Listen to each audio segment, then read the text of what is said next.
उपनिषद ज्ञान भाग 8, ईशोपनिषद श्लोक 6 और 7। इसमें कोई बातें कॉमन है, इसलिए हम इकट्ठा ले रहे हैं।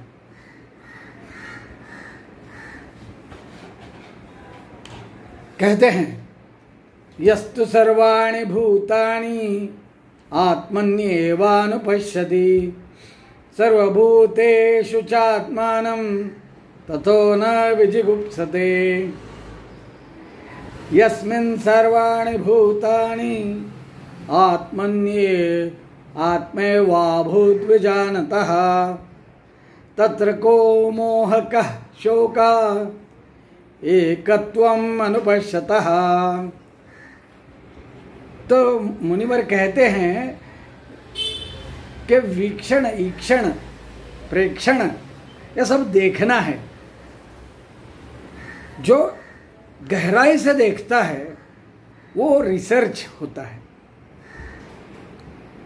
तो ऋषि मुनि खुद रिसर्च करते हैं, फिर हमें सिखाते हैं और हम भी थोड़े रिसर्चर बन जाते हैं। और फिर अनुभूति, वो तो सबसे आगे की इम्पोर्टेंट पार्ट है। तो इसमें है एक वस्तु के अंदर देख रहे हैं। हर एक वस्तु के अंदर देखने जाओगे, हर एक वस्तु के अंदर तो प्रैक्टिकली देखते नहीं है ना, लेकिन फिर भी हर एक व्यक्ति वस्तु में क्या कॉमन है वो खोजने का प्रयास है।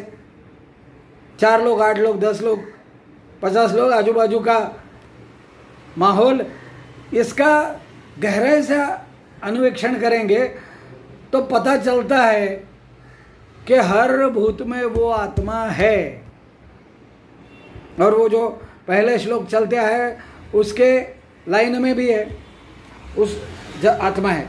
और जब ऋषिमुनि आत्मा को देखते हैं तो ध्यान में आता है कि उसमें सब कुछ है। भगवान ने भी एक जगह कहा था ना कि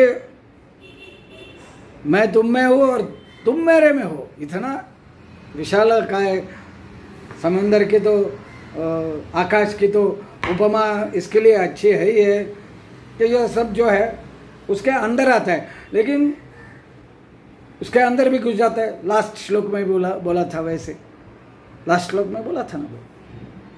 तो यह जब देखता है कि हर एक प्राणी मात्र में, भूत में, व्यक्ति में और महाभूत में, मतलब स्टोन्स, रिवर, ये सब में आएगा। निसर्ग में वो मौजूद है, परमात्मा मौजूद है और परमात्मा में ये सब मौजूद है। तो ऐसे व्यक्ति क्या करता है? वो व्यक्ति किसी से घृणा नहीं करती। अभी हमारा किसी से मतभेद हो जाता है तो हमें थोड़ा सा नाराज हो जाते हैं। कभी कभी नाराजी बढ़ेगी तो क्रोध आएगा, क्रोध बढ़ेगा तो कहीं पे जाके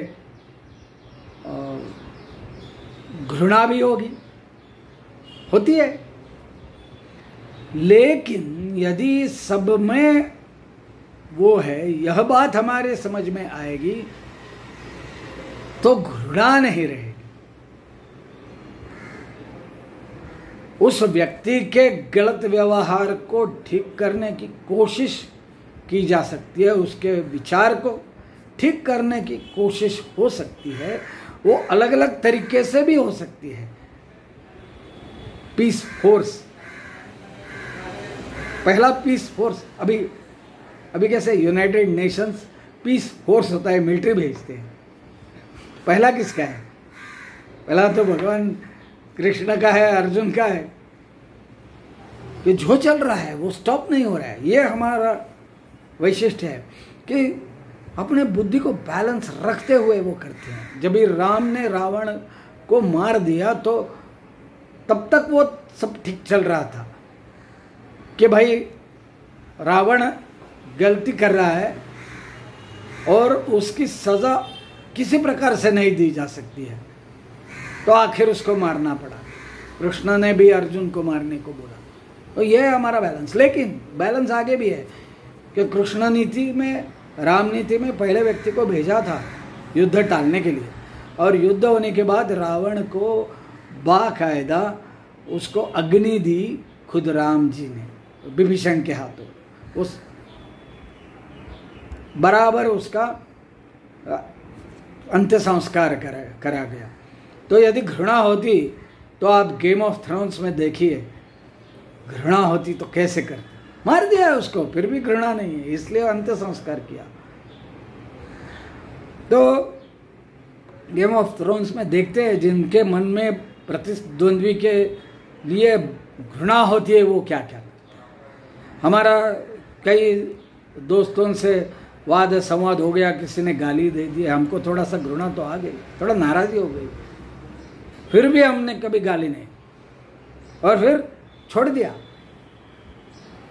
आज छोड़ दिया है किन्हीं किन्हीं लोगों को, घृणा भी नहीं है, आएंगे तो स्माइल तो कम से कम देंगे ही देंगे। किया है ये, अभी आगे का नहीं बोलना है, इसके पहले भी किया है। तो ये प्रैक्टिकल हम उपनिषद का सोच रहे हैं, करने की कोशिश कर रहे हो, आपको बता रहे हैं, आप भी कर सकते हो। तो गेम ऑफ थ्रोन्स नहीं होना है, हिंसा तो होगी, अहिंसा परमो धर्म, धर्म हिंसा तथा भी चाहे ना, मतलब तथैव चाहे, धर्म हिंसा तो करनी पड़ती है, क्योंकि धर्म का विनाश करने वाले की हिंसा है, वो व्यक्ति की है, और वो भी कोशिश करते हैं कि व्यक्ति सुधर जाए, फिर बाद में होता है। तो अहिंसा परमो धर्म ये पार्टली है, भगवान कृष्ण का तो कहीं है ही नहीं, उन्होंने तो सीधा सीधा शस्त्र उठाने को बोला था। तो अहिंसा सत्यमस्तेय ब्रह्मचर्य परिग्रह पहले दिन ही मैंने बोला था, उसमें अहिंसा है। लेकिन कोई भी एक अंत कहीं नहीं है, नहीं तो समाज खत्म हो जाएगा। ऐसे रावण और हिटलर लोग समाज को खत्म कर देंगे, और कितने हिरोशिमा नागासाकी होंगे पता नहीं है।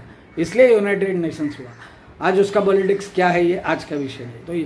तो पीस फोर्स आता है, लेकिन इसके बाद वहाँ इस्टेब्लिश करने की कोशिश होती है एक अच्छा लॉ एंड ऑर्डर वाला, ह्यूमैनिटी वाला एक गवर्नमेंट। राम ने भी विभीषण को दिया गवर्नमेंट, खुद नहीं लिया क्योंकि गवर्नमेंट के लिए था नहीं। कृष्ण ने तो कभी जो भी द्वारका में वो राजा थे, लेकिन इधर आकर हस्तिनापुर में तो कभी राजा नहीं हुए। कंस को मारा, उधर भी अपने दादाजी को बिठा दिया, नाना जी को बिठा दिया। वो बूढ़े हो चुके थे, कह सकते थे कि अभी वो बूढ़े जो हो सकते हैं, मैं इधर जहाँ कंस की राजधानी थी वहाँ खुद राजा बन सकते, नहीं किया। तो एक तो लालच से ये हुआ नहीं, जो भी अहिंसा हुई, दूसरे तो कोशिश की उसको रोकने की, तीसरे तो बाद में हड़प नहीं किया, गिलंकृत नहीं किया, और चौथे तो घृणा नहीं। ये बात तभी हो सकती है जब उपनिषद है। भगवान तो खुद उपनिषद है, भगवान तो खुद उपनिषद है। कैसे बताया क्या? मैं कभी कभी बोलता हूँ, नोट्स पूरे नहीं रखता, ये श्लोक है इसलिए इधर रखे हैं। संस्कृत थोड़ा श्लोक उच्चारण करना और उनके अर्थ में गड़बड़ ना हो। तो इति श्रीमद्भगवद्गीतासु उपनिषत्सु ब्रह्म विद्यायाम योग शास्त्रे, यह है श्री कृष्ण का और अर्जुन का संवाद। ये भी वही है, ये उपनिषद। तो उन्होंने सीधे सीधे साफ बोल दिया कि उपनिषद का पार्ट है, ठीक है। तो ये भगवान जीते हैं, उपनिषद जीते हैं, इसलिए वो ये चीज़ों से दूर रहते। और इन्हीं कारण में, जिसमें पांचों महाभूतों में आत्मा के समान हो गया है, और जानने वाले ज्ञानी का उसमें कर्तव्य अकर्तव्य का न्याय न होना, मूर्छा ममता नहीं रहता, शोक रंज दुख नहीं रहता। वो अगला वाला श्लोक है, क्या बोलते हैं? जिससे जानने वाले के ज्ञान में सब भूत आत्मवत हो गए। मैं भी आत्मा हूँ, अब भी आत्मा, इसलिए आत्मावत हो गए, वो पहले बताया। फिर वहाँ भूतों के अनकत्व में आत्मा का एकत्व का अनुवीक्षण भी है उनका, तो वो मोह नहीं करते और शोक भी नहीं करते। क्या है मोह और क्या है शोक, याद दिलाइए यदि भूल जाता हूँ कि वो बताना है, क्योंकि अभी 10 मिनट हो गए। धन्यवाद।